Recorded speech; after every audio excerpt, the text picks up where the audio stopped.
Друзья мои, всем привет!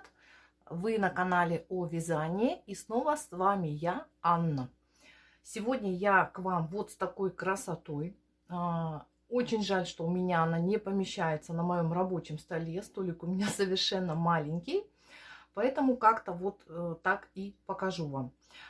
Эта кофточка у меня летняя, ажурная. Почему говорю кофточка? Ну, футболка я ее не могу назвать. Да, обычно мы летние вещи называем футболками. Но в данном случае я говорю, что это кофточка. Ну, в принципе, вы можете думать, как вам будет удобно, да? Так, вязала я эту кофточку по описанию от Drops. Это свитер Агния. Я давно смотрела на это описание. У меня даже есть альпака. Я все хотела в таком зимнем варианте сделать. Но вот у меня очень такой интересный хлопок. Лежит уже практически 2 года. Стопроцентный хлопок. 620 метров в 100 граммах. У меня вот 2 бобинки по 400 грамм.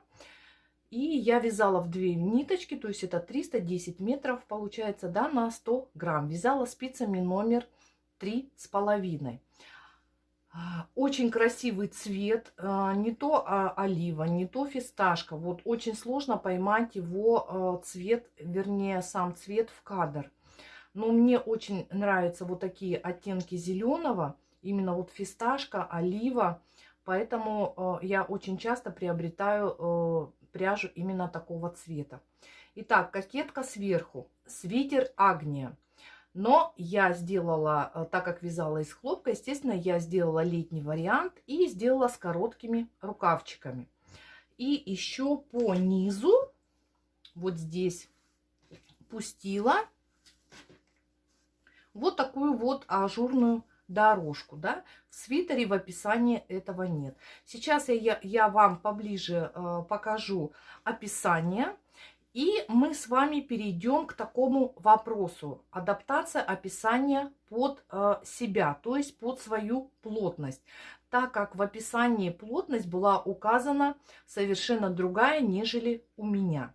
Итак, кому понравилось, ставьте пальчик вверх, не забудьте подписаться на канал, ну и, конечно же, включить уведомления, чтобы не пропустить мои новые видео. Переходим к описанию. Итак, вот описание.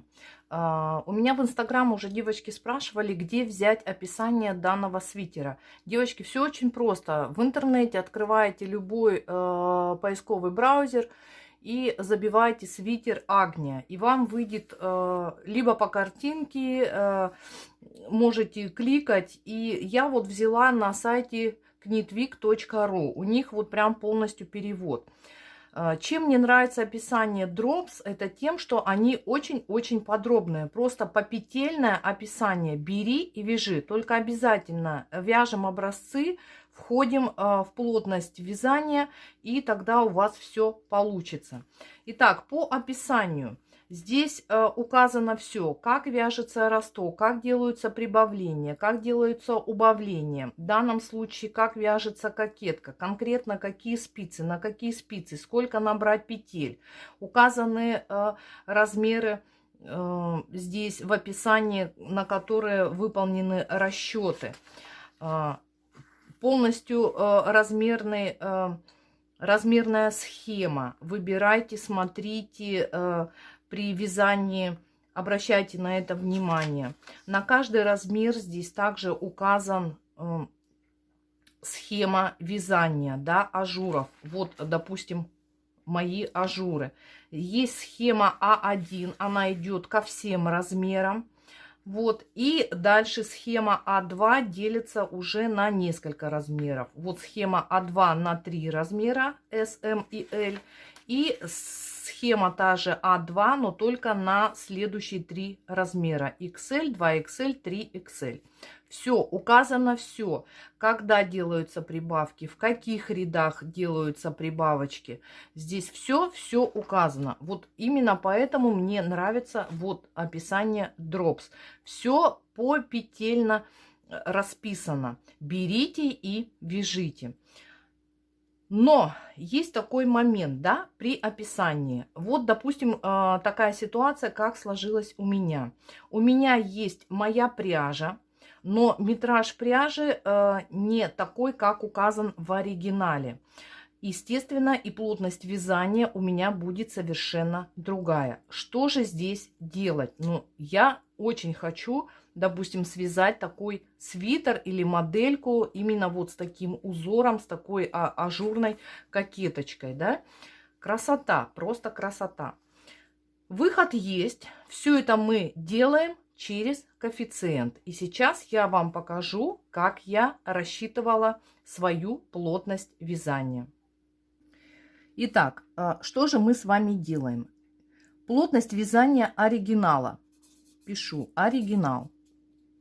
У нас 21 петля на 28 рядов.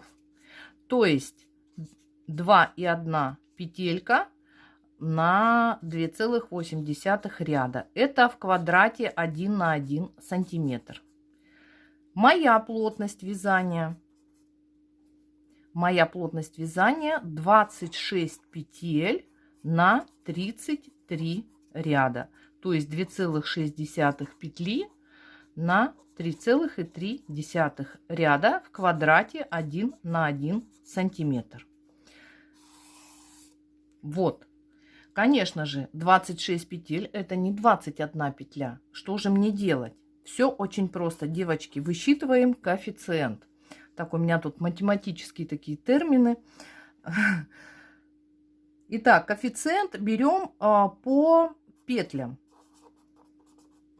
Что мы делаем? Мы берем свою плотность вязания, то есть у меня это 2,6 петли, делю на плотность вязания по петлям оригинала.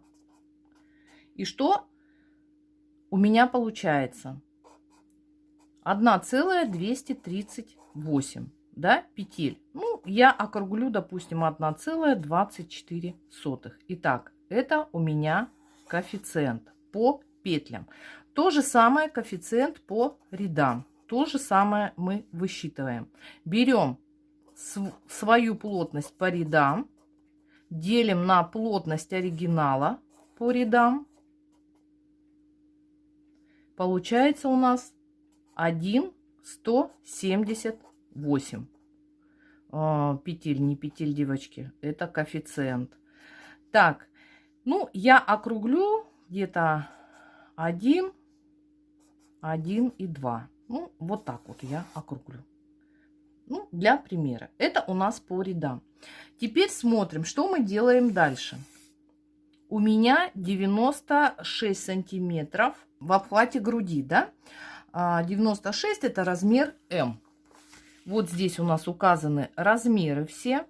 S, M, L, XL, 2XL, 3XL. И то же самое вот здесь вот, когда мы начинаем вязать, вот они циферки все указаны через тире, все размеры. Начинаю вязать. Мне необходимо по описанию набрать 96 петель. Вернее, по описанию нужно набрать 96 петель. Сколько же петель набрать мне? Я беру 96 петель, умножаю на коэффициент 1,24. Это коэффициент по петлям. Не перепутайте с рядами. И вычисляю. И получается где-то 119 петель. Ну, примерно я округлю до целых чисел. Это будет либо 118, либо 120 петель. То же самое мы делаем и с рядами. Далее мы набрали 120 либо 118. Сначала мы должны с вами произвести полный расчет, сразу не набираем. Сначала только занимаемся расчетами. Посмотрите, набрали, провязали 4 круга платочным узором и в следующем лицевом кругу равномерно прибавить, смотрю, по моему размеру 24 петли, да, чтобы у меня получилось 120 петель. Итак, сколько же петель я должна прибавить? 24 петли. Опять же, умножаю на свой коэффициент 1,24. И у меня получается где-то 29 петель. Ну, примерно округлю я до 28 петель. Если мы, допустим, вот эти вот цифры сложим, то у нас получится 148 петель. Так, теперь смотрим. Сколько же у меня после прибавки здесь должно получиться? 120 петель. Умножаем 120 петель на коэффициент по петлям. И получается у нас 148,8 петли. То есть практически мы вышли, да, вот на это количество петель. Но, девочки, не забываем, у нас узоры. Потому как после того, как мы сделаем эту последнюю прибавочку, мы перейдем к вязанию по схеме А1. Схема А1. У нас количество петель в раппорте 6. То есть у нас количество петель должно быть кратно 6. Смотрим на свои расчеты. 148 делим на 6. Мы узнаем, сколько количество раппортов будет у нас.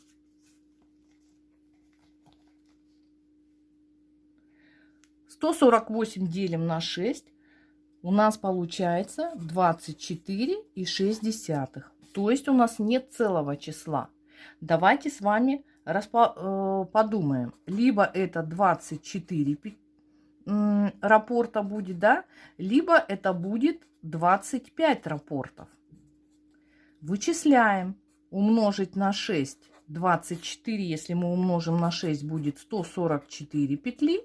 А если 25 мы умножим на 6, то будет 150 петель. Мне ближе 144 петли. То есть я беру вот такой расчет. То есть здесь я, смотрите, беру, значит, какие цифры? 120. То есть я набираю 120 петель, отвязываю первую часть, то есть горловинку, да?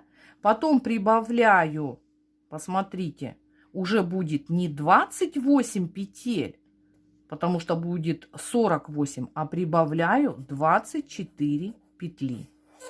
То есть у меня вот эта прибавка и останется. Думаю, здесь в расчетах все понятно. То же самое также мы действуем и по рядам. И в конечном итоге, когда мы, посмотрите, вот здесь переходим на вязание вот этой части, вот она часть, да, вот эта часть, это у нас вот первый узор А1. Обязательно вот здесь должно быть кратно 6. Узор, вот этот узор кратен 6. Все, мы с вами все это вычислили. Потом идет в каждом ряду прибавки. Также посмотрите, 24, потом 18, потом 18. И если смотреть по схеме, вот здесь у меня есть уже записи, да, вот здесь вот стоят звездочки, это где нужно сделать прибавки. Прибавки делаются равномерные. Делается по количеству петель кратно 6. То есть каждый раз мы прибавляем, вот допустим, я прибавляла 30 петель, еще 30 петель, потом 24 петли. Но это было по моим расчетам, по моей плотности. То есть каждый раз эти числа кратны, это количество петель кратно 6. 30, 30 и 24. И мы должны выйти с вами на общую, после того, как отвяжем вот эту схему, часть, да, вот этот раппорт узора, мы должны с вами обязательно выйти на количество петель 12. То есть, чтобы у нас общее количество петель должно быть кратно 12. Вот здесь после каждой прибавочки прописано, сколько должно быть петель. Вот здесь первая прибавка, вторая прибавка и третья. И в итоге вот здесь вот прописано, сколько должно быть петель. То есть, девочки, для того, чтобы начать вязание, если у вас не сходится плотность, ваша плотность с плотностью оригинала по описанию, вы должны сначала вычислить вернее, сделать расчеты по петлям и по рядам, а только потом приступать к вязанию, чтобы у вас не получилось. Вот здесь вы взяли, умножили на коэффициент, здесь умножили на коэффициент, вроде у вас все хорошо получается, а в итоге потом вы не можете выйти на общее количество петель, то есть чтобы оно было кратно 12. Поэтому я вам рекомендую сначала взять блокнот, ручку, либо карандаш и произвести сначала все расчеты по петлям до самого конца. Вот здесь вот и основная модель, и рукава. Все, выбрать для себя конкретную схему и только тогда приступать к вязанию. Конечно, такие вот ажуры, либо араны, это очень сложно для начинающих вязальщиц. Поэтому, кто начинает вязать, я бы лучше вам посоветовала начинать с лицевой глади. Вот так вот попробовать адаптировать описание под себя. Взять более-менее понравившееся вам описание по лицевой глади, либо какой-то простой, несложный узор, и попробовать именно на таком описании, а потом уже переходить к более сложным.